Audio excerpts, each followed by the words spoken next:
ለከ ኃይል ክብር ወስብሐት ወእዘዝ እስከ ለዓለም። በስመ አብ ወወልድ ወመንፈስ ቅዱስ አሐዱ አምላክ አሜን። እንኳን ለስቅለት በዓል በሰላም ደረሳችሁ። ይህንን ቪዲዮ ላይክ በማድረግ እንዲሁም ለወዳጅ ዘመዶ ሼር በማድረግ ይጀምሩ።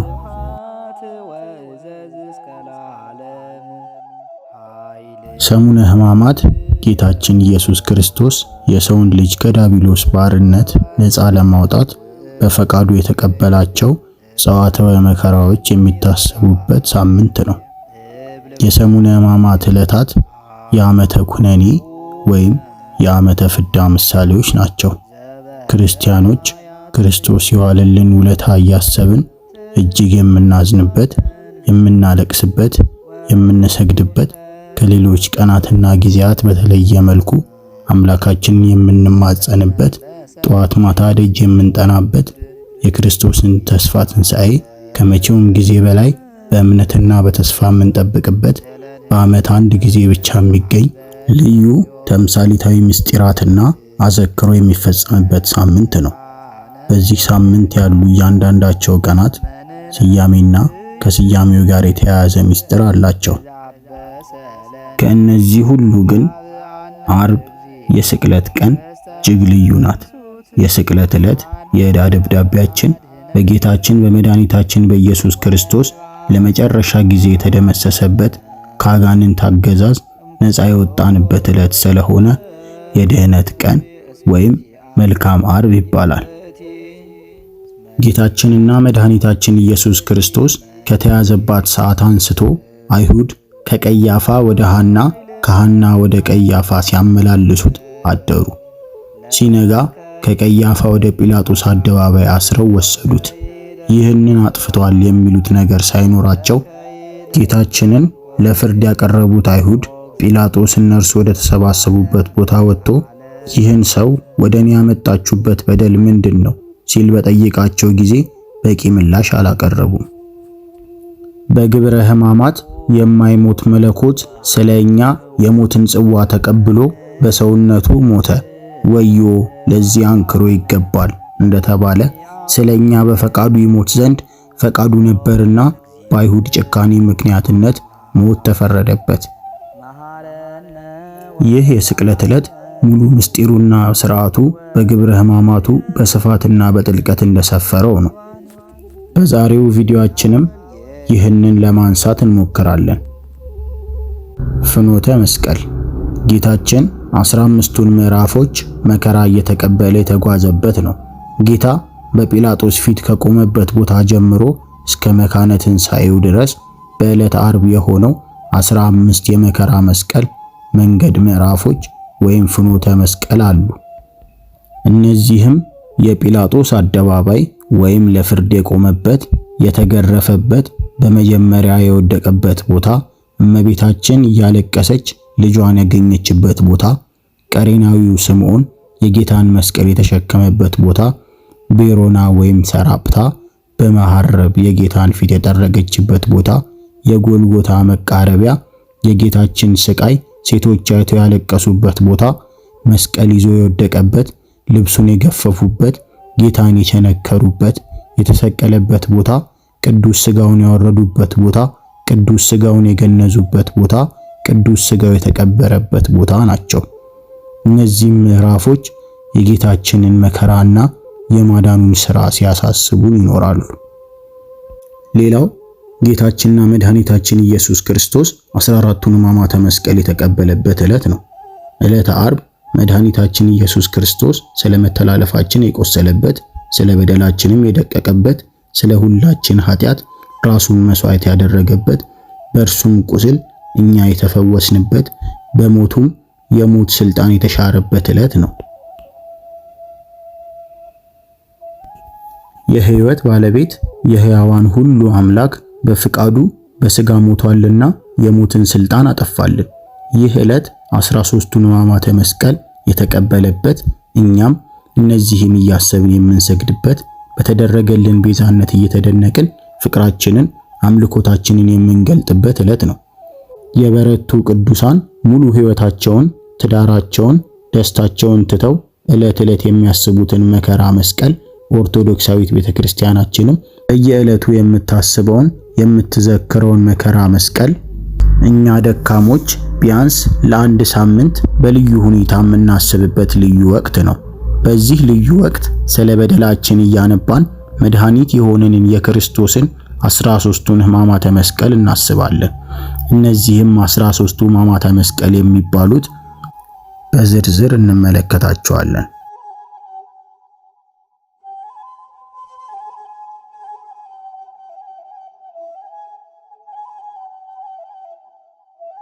የመጀመሪያው አስሮተ ድኅሪት ወደ ኋላ መታሰር ነው። አይሁድም ከዚህ በኋላ የጌታችንን መጋፊያና መጋፊያው እስኪጋጠም ድረስ የፊጥኝ ረግጠው ካሰሩት በኋላ አፍንጫውን 25 ጊዜ ቢመቱት ደሙ በመሬት ላይ እንደ ውሃ ፈሰሰ።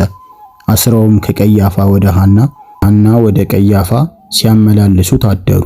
ይህም በዮሐንስ ወንጌል ምዕራፍ 18 ከቁጥር 12 ተጽፎ እናገኘዋለን። የሆነውም ለአርያና ለቤዛነት ነው። ቤዛነቱ አዳምንና ሔዋንን አጋንንት ገሃነመ እሳት አውርደው በእሳት ሰንሰለት የፊጥኝና የግርግሪት አስረው ሲያሰቃዩአቸው ነበርና እነርሱንና የሰውን ልጅ በሙሉ ለማዳን ነው። አርአያነቱ በእኔ ምክንያት ያስሯችኋል፣ ነገር ግን በፍቅሬ ታስራችሁ ኑሩ፣ መከራን ተቀበሉት እንጂ አትሰቀቁ ሲል ነው። ሁለተኛ ወዲቀ ዲበ ምድር። ክፉዎች አይሁድ ጌታችንን ካሰሩት በኋላ ከጌቴ ሰማኒ እስከ ሐና ቤት ድረስ 65 ጊዜ በምድር ላይ ጥለውታል። የራስ ጠጉሩንም እየያዙ እያንጠለጠሉ 25 ጊዜ እያነሱ ጥለውታል። ሶስተኛ ተከይዶ በእግረ አይሁድ። አይሁድ አስረው እየጎተቱ ሲወስዱት የፊተኞቹ ሲስቡት የኋለኞቹ ይለቁታል። ያን ጊዜም በልቡ ሲወድቅ ከኋላ ያሉት ፈረሳቸውን በቅሏቸውን በላዩ ይነዱበታል። የኋለኞቹ ሲስቡት የፊተኞቹ ይለቁታል፣ በጀርባው ይወድቃል። ቀድመውት የሄዱትም ወዴት ሄደ አመለጠን እያሉ በመዘበት ተመልሰው በልቡ ይሄዱበታል። እንዲህ እያደረጉ 65 ጊዜ ከመሬት ጋር አጋጭተውታል።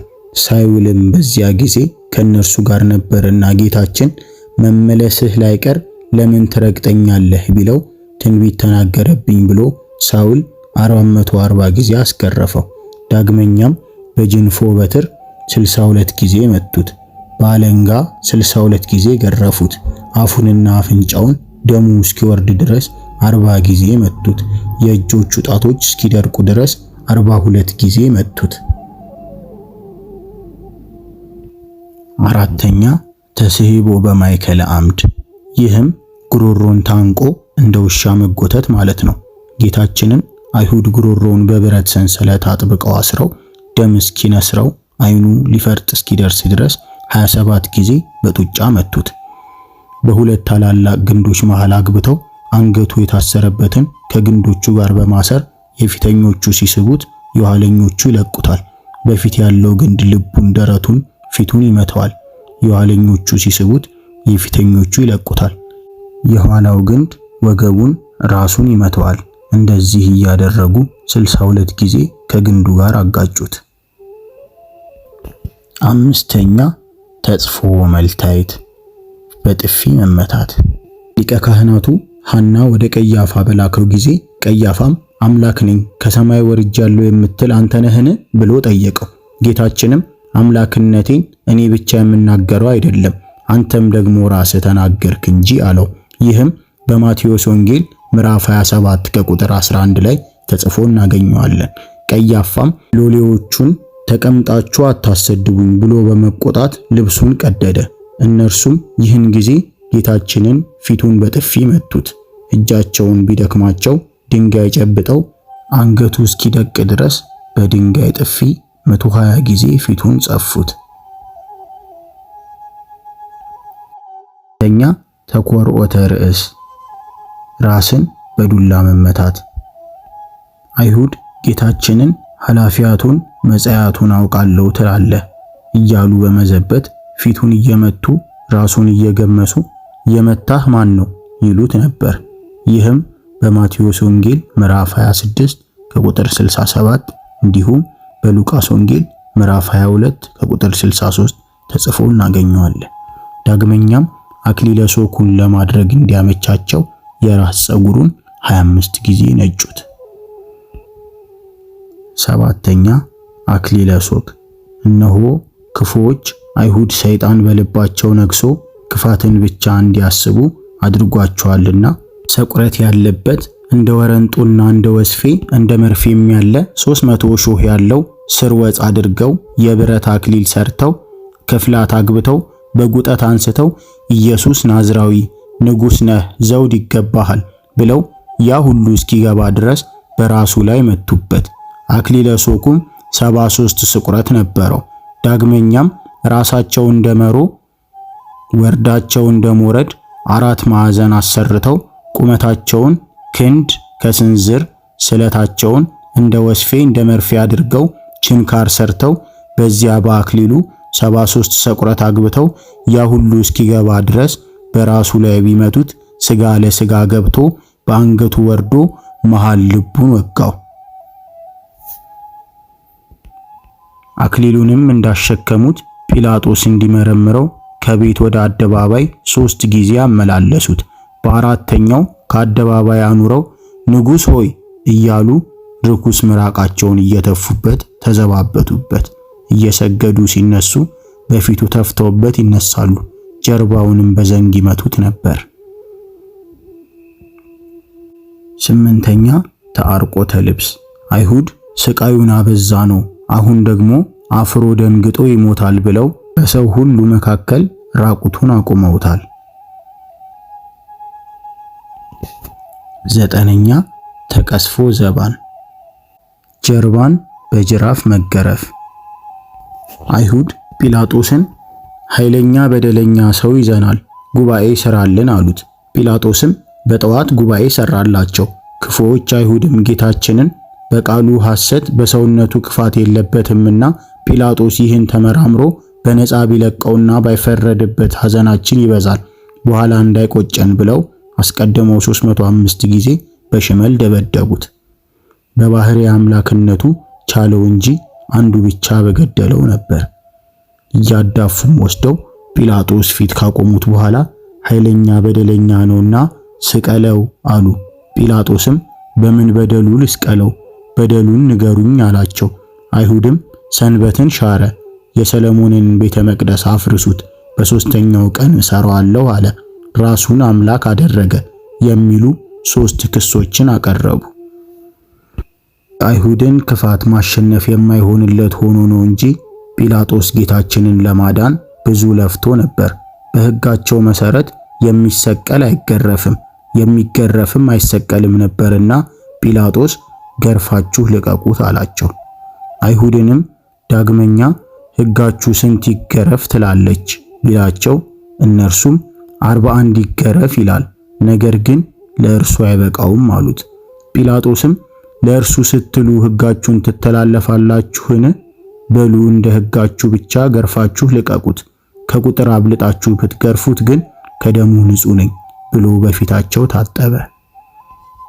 አይሁድም ደሙ በእኛና በልጆቻችን ላይ ይሁን በማለት በራሳቸው ላይ ርግማን ስላወጁ ዛሬም ድረስ ወንድ ቢወልዱ ልጁ ደም ጨብጦ ይወለዳል፣ ሴት ቢወልዱ ልጅቱ ያለ ድንግልና ትወለዳለች። ርጉማን አይሁድ ጌታችንን ከጲላጦስ ተረክበው ከወሰዱት በኋላ አዝማሪ አስመጥተው ጌታችንን እየሰደቡት 80 ጊዜ ጺሙን ነጭተውታል።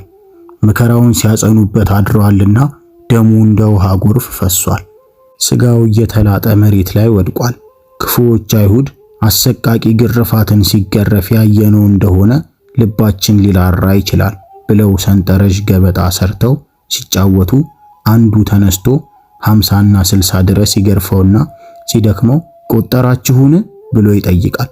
ሌሎቹም አልቆጠርንም ሲሉት ከድካሙ የተነሳ እኔው ልግረፍ እንደገና እኔው ልቁጠር ብሎ ትቶት ሲቀመጥ ሌላኛው ይነሳና እንደ መጀመሪያው ገራፊ ሁሉ በተራው እንደገና አንድ ብሎ ጀምሮ 50 እና 60 ይገርፈዋል።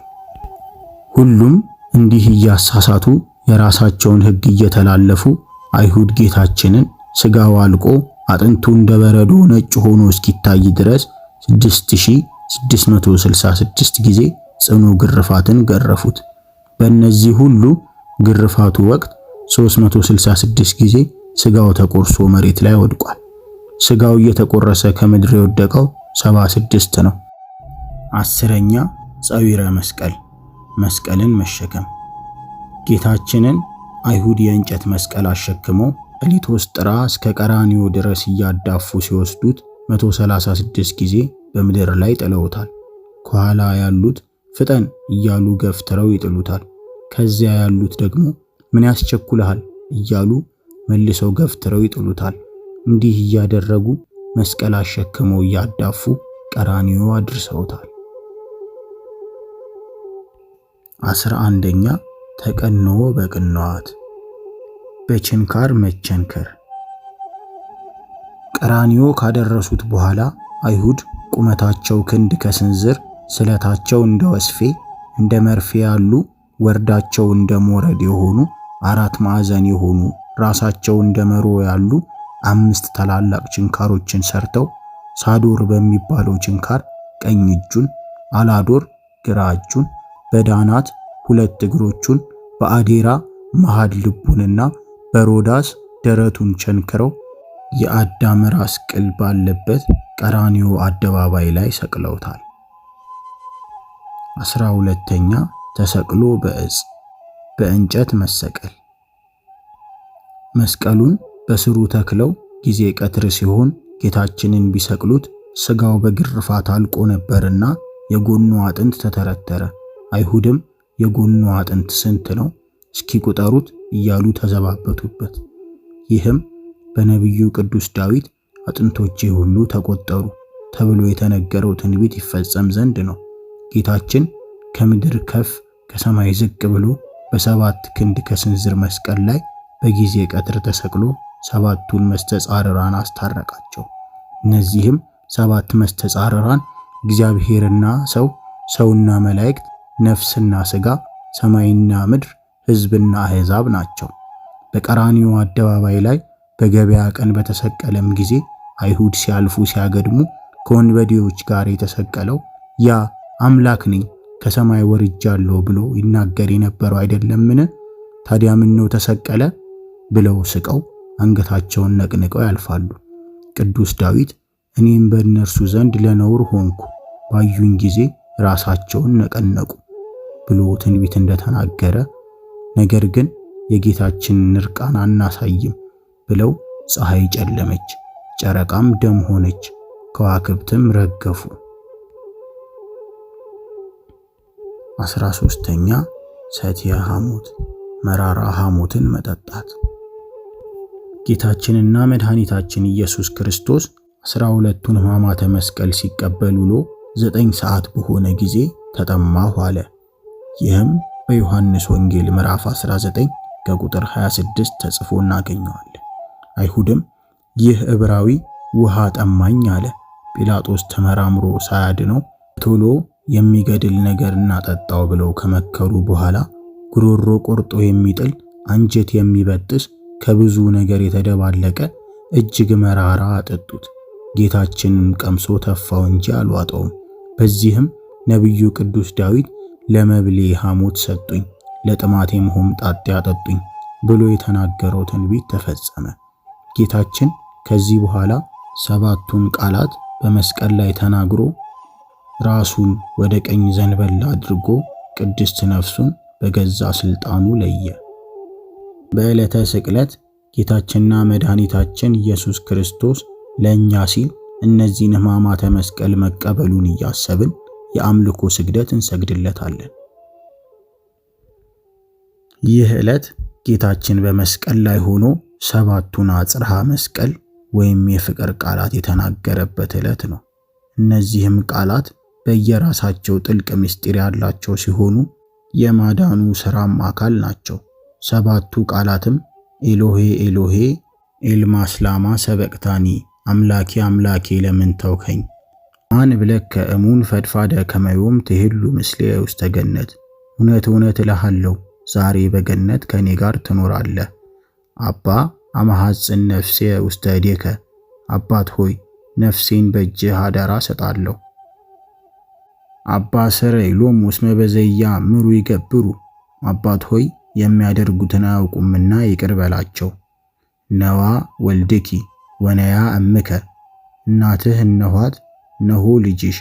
ጸማይኩ ተጠማሁ እና ተፈጸመ ኩሉ ተፈጸመ የሚሉት ናቸው።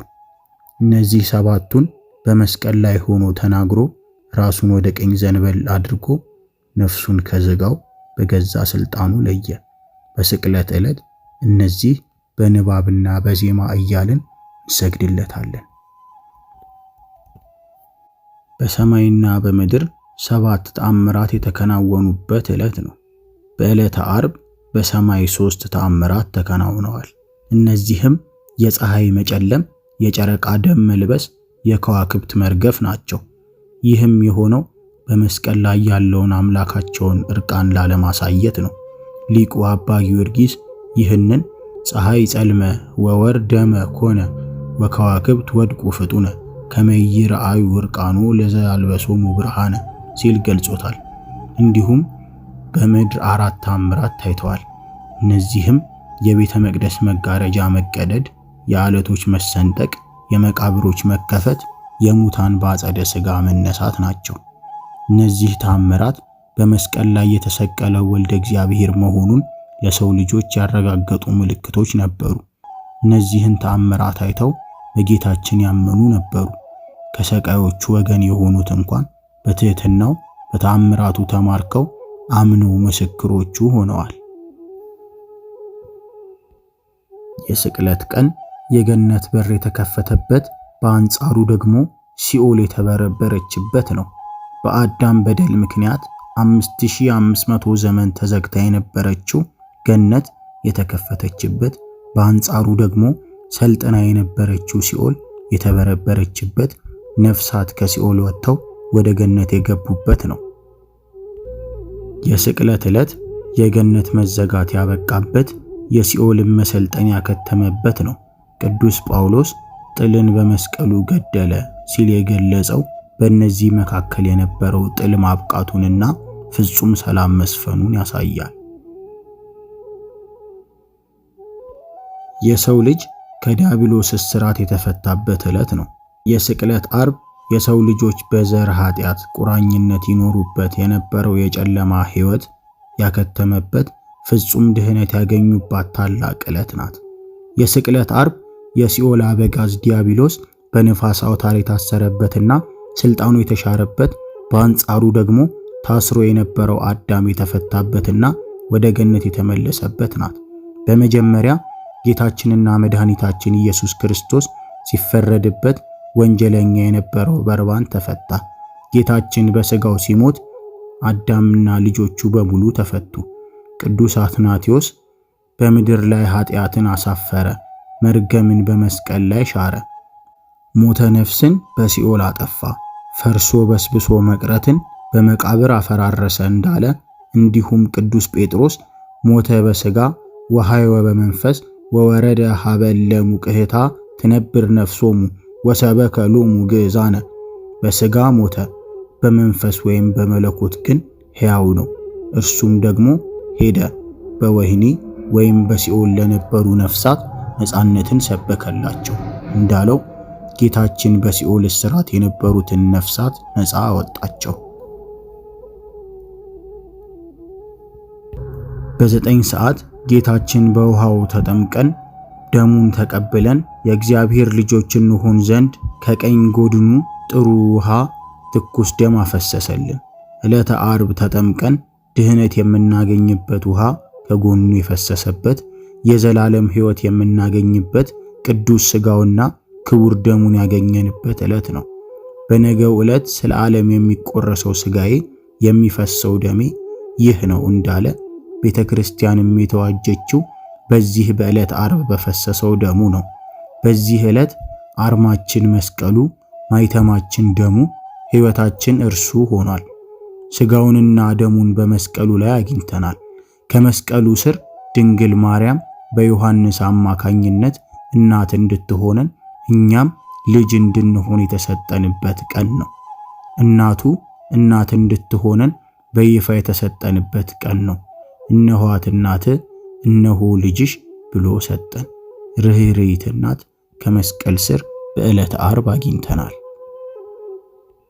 በአጠቃላይ የስቅለት ዓርብ ጌታችን የቤዛነቱን ሥራ የፈጸመበት ነው። በቤተልሔም የተጀመረው የሰውን ልጅ የማዳኑ ሥራ የተጠናቀቀበት፣ ጌታም ስለ ሰው ልጆች ፍቅር ሲል በቀራንዮ አደባባይ ራሱን አሳልፎ በመስጠት የቤዛነቱን ሥራ የሰራበት ዕለት ነው። ዕለተ ዓርብ እግዚአብሔር አንድያ ልጁን አሳልፎ እስኪሰጥ ድረስ ዓለሙን እንዲሁ ወዷልና የተባለው የተፈጸመበት ነው። ለዚህም ነው ጌታችን በመስቀል ላይ ተፈጸመ ያለው። እኛም በዚህ ታላቅ ዕለት ጌታችን ስለኛ የተቀበለውን መከራ እያሰብን ስለ ኃጢአታችንም እያዘንንና እያለቀስን ስለ ማዳኑም ሥራ ምስጋናን እያቀረብን ስንሰግድ እንውላለን። እንደ ፈያታዊ ዘየማን አቤቱ በመንግሥትህ በመጣህ ጊዜ አስበን እያልን እንማጸናለን።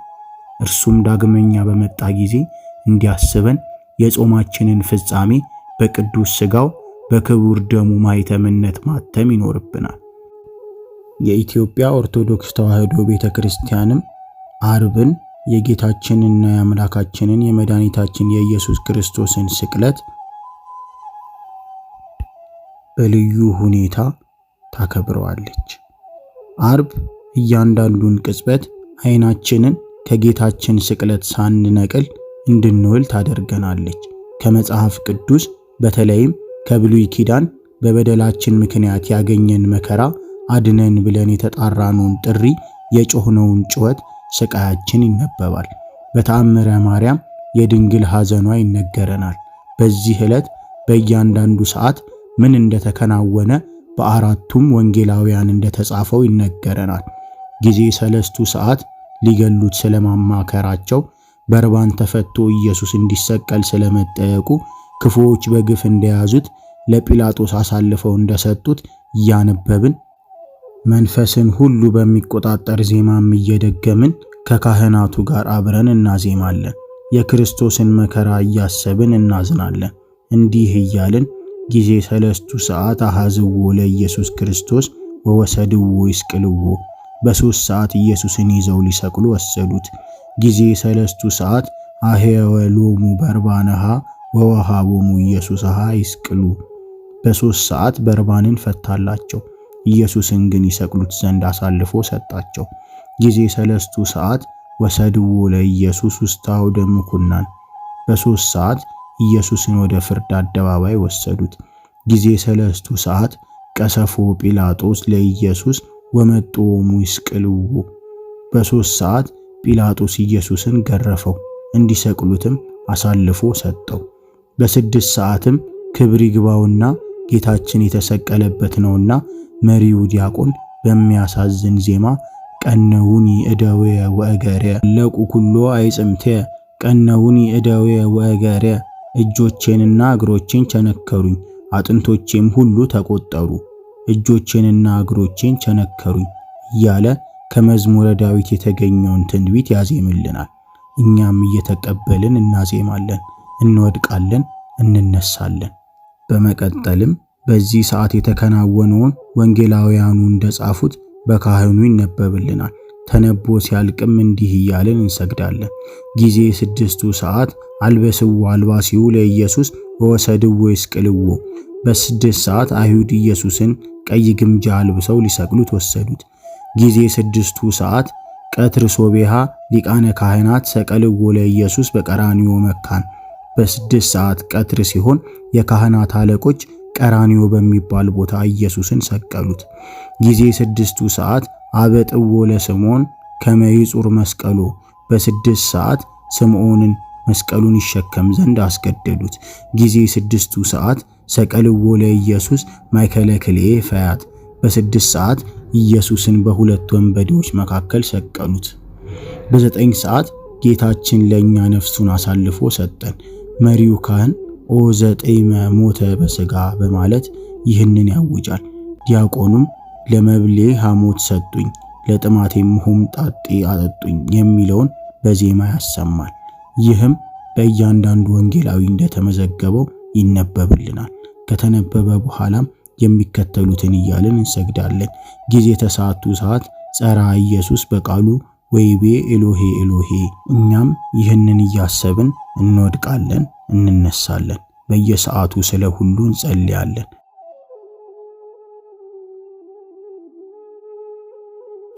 ቤተ ክርስቲያናችን ለገላትያ ሰዎች የደረሰባቸው በዓይናችሁ ፊት ኢየሱስ ክርስቶስ እንደተሰቀለ ሆኖ ተስሎ ነበር። ለእውነት እንዳትታዘዙ አዚም ያደረገባችሁ ማን ነው የሚል ወቀሳ እንዳይደርስብን የምታደርግባቸው ብዙ መንገዶች አሏት። ሰሙነ ሕማማት በተለይም በዓለ ስቅለት ከነዚህ መንገዶች ዋናውና ልዩ ነው። የክርስቶስ መስቀል በሁለንተናችን እንዲሳል መንፈስ ቅዱስ ባደረባቸው መንፈሳውያን አባቶች የተሰራልን ልዩ ሥርዓት ነው። ይህ እንዴት አይነት ጸጋ ነው! በዚህ ቀን ሐሳባችን ሁሉ ክርስቶስ፣ ውሏችን ቀራንዮ እንዲሆን ስላደረገ ይህንንም ሥርዓት ስለሰጠን የጸጋ ግምጃ ቤት በሆነችው ቤቱ ስላጸናን አምላካችንን እናመሰግነዋለን። በዚሁ መጠን ቤተ ክርስቲያናችንን ሳያውቋት ሌሎች ስለ ቤተ ክርስቲያናችን የነገሯቸውን እውነት ተቀብለው ኢየሱስን ፍለጋ ብለው ከአንድነታችን ስለተለዩ ወንድሞቻችንና እህቶቻችን ማዘን፣ ወደ ሕይወት እንዲመለሱ መጸለይም ይገባል። ዕለቱ የጠፋውን በግ ፍለጋ የመጣው አምላካችን ማዳንን በምድር መካከል የፈጸመበት ነውና። ስብሐት ለአብ ወወልድ ወመንፈስ ቅዱስ።